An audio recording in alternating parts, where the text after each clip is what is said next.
ការងារគឺជាកញ្ចក់ឆ្លុះបញ្ចាំងពីអត្តចរិតរបស់មនុស្សតាខ្ញុំគាត់ប្រាប់ថាមនុស្សស្អាតសង្ហាជារឿងដោយឡែកតែបើចង់ដឹងពីចរិតពិតរបស់គេទៅមើលការងារដែលគេធ្វើទៅដឹងហើយមនុស្សធ្វើការហ្មត់ចត់ជីវិតរបស់គេក៏ហ្មត់ចត់ដែរមនុស្សធ្វើការបែបចុងដៃចុងជើង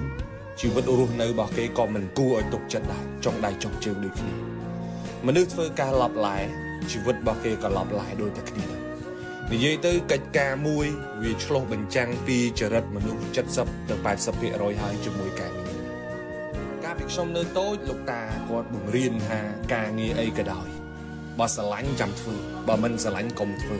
ហើយបើបានជាធ្វើហើយត្រូវតែគោរពឲ្យតម្លៃការងារនោះគាត់ថាការងារវាលើកមុខមនុស្សតែការងារវាក៏លក់មុខមនុស្សដូចគ្នាកាន់ការងារតូចក៏ដោយធំក៏ដោយត្រូវធ្វើវាឲ្យមាំកុំធ្វើលេងគាត់ប្រាប់ថាមានការងារធ្វើត្រូវគិតរឿង3ដូចមុំចក្រានអញ្ចឹងហើយកុំភ្លេចខ្លួនឲ្យសោះ